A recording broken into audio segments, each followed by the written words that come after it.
É claro que a gente já vem falando sobre esse assunto do Galeano, mas saiu na página do Transferência 24 Horas, saiu de um jornalista de ESPN, que o Ceará vai exercer a compra do Galeano. Mas a gente tem falado sobre isso aqui, Klaus, que é um dos jogadores que o Ceará deve fazer movimento aí para permanência. Provavelmente tem que fazer, né? É um jogador muito importante, muito estratégico.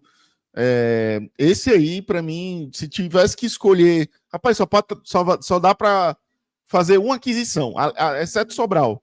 O Sobral é uma obrigação de compra, não tem o que fazer. Mas em relação a quem o Ceará. Vamos comprar um, só dá para comprar um jogador. Eu escolheria o Galeano. É um jogador muito difícil de você encontrar no mercado. Então, sem dúvida que eu faria essa aquisição do Galeano, mas claro, o Ceará não vai parar por aí. O Ceará vai comprar também o Fabiano. O Fabiano vai ser jogador do Ceará para a próxima temporada. Então, o Galeano vai ficar, o Fabiano vai ficar. Então, esses são os prioritários. Aí vem os desafios, né? O principal deles se tornou o Zanocelo, porque em relação ao Bahia e ao Marcos Vitor, principalmente o Marcos Vitor, é praticamente descartado. Não tem como. E com relação ao Matheus Bahia, pode ter uma possibilidade, mas também não vai ser algo simples, porque tem movimentos aí, enfim, que não estão bem definidos ainda pelo Bahia e pelo próprio jogador, então a gente tem que aguardar um pouquinho mais para saber da situação do Matheus Bahia. Eu acho que a situação do Bahia ela é possível muito pela boa relação dos clubes, assim, do Ceará e do Bahia, e pela vontade do jogador de ficar. Assim, eu tinha muita sensação que o Matheus Bahia quer ficar aqui. Eu conversei com algumas pessoas em Salvador sobre essa situação e falei, cara, dá uma sondada aí sobre o Bahia, conversa, um pessoal que tem bom trânsito lá no Bahia. E eu pedi, cara, dá uma sondada, conversa, pessoa que tem trânsito direto mesmo, com o Cadu Santoro, que é quem comanda o futebol do City lá no Bahia, né? E a pessoa disse uma informação que eu não sabia. Ela falou em valores ainda em parcelamento do Pulga. Que ainda existem valores referentes ao Pulga que o Bahia ainda está pagando e podem ser abatidos nessa questão do Matheus Bahia, né? Eu tinha perguntado sobre, assim, a uma pessoa do clube, né? Sobre os valores do Bahia e a pessoa disse, não é absurdo, não é impagável, mas não é barato. Dentro desse parâmetro, é um chute, é uma imaginação minha, tá nessa faixa também do Fabiano e do Galeano, de 10 a 15 milhões, assim, deve ser o valor do Bahia. Eu acredito que com a condição de parcelamento, tendo valores a abater, com um bom relacionamento entre os clubes, né? O Ceará é um clube que forma muito, já tem 2 negociações recentes com o Bahia, fez a valorização do Marcos Vitor nessa temporada, então, assim, é interessante para o Bahia manter essa relação com o Ceará, né? Então, eu acredito que a possibilidade do Matheus Bahia ficar seja nessa questão de haver a possibilidade de um parcelamento, etc. A do Janocelo eu já acho que é uma coisa nova, até porque o valor nem é incerto ainda, tem que sentar e debater, né, já que não é fixado. O Bahia, a questão é se ele vai querer ficar, né? Assim, não que ele não goste daqui, mas sei exatamente. lá, né, se não aparece uma proposta de fora, alguma coisa assim. É muita coisa aí que deve rolar em dezembro. É mais um assunto que a gente está adiantando, né? Basicamente, mas a gente tem uma ideia daqueles jogadores que são mais possíveis de ficar. E um deles como a gente falou agora, é o Galeano. Até para complementar a informação, né? O Transferências fala em 9 milhões e meio, tá? Que o Ceará vai pagar por 60% dos direitos do atacante paraguaio Galeano. E, cara, eu tava vendo aqui os dados do Galeano, queria até trazer para a live, porque ontem a gente conversou sobre isso. O Klaus até levantou essa pauta de que o Galeano ele participou de muitos gols decisivos nessa temporada. Não foi só qualquer gol.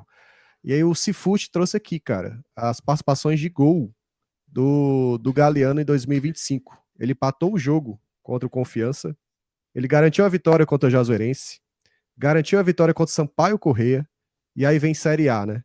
Garantiu a vitória contra Fortaleza e Cruzeiro. Cruzeiro, inclusive, fora de casa, que fez 2 gols. Contra o Bragantino também, em casa, garantiu a vitória. Empatou o jogo contra o Vasco e garantiu a vitória contra Fluminense e Corinthians. É um jogador decisivo, cara.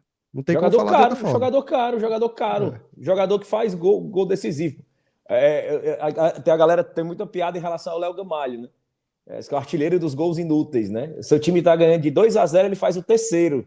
Seu time tá perdendo de 2-0, ele faz o primeiro, que não serve de nada. E é totalmente diferente do Galeano, aquele Robson que passou pelo Fortaleza, um centroavante perna de pau. Mas o cara era execrado aqui em 2022. Eu fui fazer uma conta rápida. Os gols dele deram diretamente 14 pontos à Fortaleza. Tira 14 pontos, era rebaixamento, pô. Assim, é o jogador que você precisa ter no elenco. E o Galeano, eu sempre falo isso, muito na linha que o Klaus falou. O Galeano é um jogador raro. Não é porque ele é raro tecnicamente, porque ele é raro de qualidade, não é porque ele é um craque. Ele é raro porque ele tem características extremamente específicas e extremamente úteis para um time que disputa a faixa de campeonato que o Ceará disputa. É um ponta que vai te fazer, que pisa na área, é um ponta que faz gol, é um ponta que associa para gol e, ao mesmo tempo, é um ponta que tem uma função tática defensiva muito boa.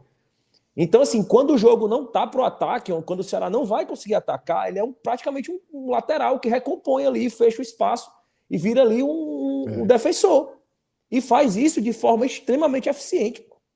Então, assim, contar com um cara desse que cumpre uma função tática defensiva num time que tem limitações e junto com isso, traz junto com ele gols decisivos, efeito surpresa, pisa muito na área, finaliza muito bem. Para mim, o Galeno é nosso melhor finalizador. É o cara que dificilmente, quando tem uma chance clara, perde o gol. Assim, quando tem uma chance de finalizar. O gol do Corinthians ontem foi um gol extremamente difícil. A bola, como vem ali, ela vem na lateral, ela dá uma quicada no chão, ele bate ali meio de canela, mas não perde o direcionamento da bola. Assim, é um cara que finaliza muito bem. Tem um cabeceio forte, taticamente muito importante, fisicamente muito forte. E assim, eu acho uma peça fundamental e eu acho que 9,5 milhões é um valor bem justo aí pro Galeno. São 12 gols, 4 assistências. Klaus, você declara Antônio Galeano para complementar esse corte. Estamos bem aí nessa ponta. E por sinal, até o Léo levantou a bola aí sobre ele ser um cara muito defensivo. O treinador jamais vai precisar de dobrar a lateral onde ele está, né? Porque ele pode fazer isso. Ele pode ser lateral, pode ser ponta, é um jogador versátil e inteligente dentro de campo. Aí o Léo foi muito assertivo aí nessa questão do perfil do Galeano, não porque ele é craque, não porque ele é um driblador nato, que é bom no 1 contra 1, e é aquele cara plástico para a torcida, não. Ele é um jogador útil para um elenco, para uma fase do jogo. Ele já teve um momento do Ceará em que ele era jogador do segundo tempo. Ele entrava com gás e conseguia resolver os jogos, conseguia insinuar, ser um pouco mais ofensivo e causar situações ofensivas para resolver jogos. Inclusive, resolveu o jogo contra o Confiança, porque o Ceará estava perdendo de 2-0, e ele entra, marca um gol, ou foi 2, ou deu uma assistência com um gol. Enfim, ele soube ler aquele momento e ajudar o Ceará quando ele era reserva. E agora, como titular, cara, continua entregando em alto nível. Não é, de novo, repito, o cara craque, não é um jogador que você olha e vai dizer, nossa, é bom de ver, assim, em alguns momentos o Galeano, mas a entrega dele e a capacidade dele de decidir, ele pode não ser o cara do 1 contra 1, do drible, mas, ele tem um fundamento muito diferenciado, que é a cabeçada. Ele sabe cabecear como ninguém e tem um bom poder de finalização também. Então, assim, é oportunista e ele tem um cognitivo muito interessante para ler o jogo. Ele é um jogador muito inteligente taticamente. Ele lê muito bem o jogo, sabe o que o jogo precisa e pede dele, ele vai lá e faz. Não porque ele quer ser o protagonista, o jogo tem que ser em função dele. Não, ele entende o jogo e vai fazer o melhor dele para contribuir com os companheiros naquela fase do jogo. Então isso é muito raro, cara. São comportamentos que eu sei que não é admiráveis do ponto de vista de você olhar e dizer, cara, esse cara joga um futebol diferenciado, é um craque, mas é um Galeano que, assim, é um jogador para você ter no elenco e enquanto ele estiver rendendo, é para ele estar no grupo aí, servindo como opção para o treinador que estiver naquele momento. É um excelente jogador, gosto demais. Há muito tempo eu falo que o Galeano é um baita de um jogador e isso para mim, fico feliz de saber que será quer adquirir o jogador.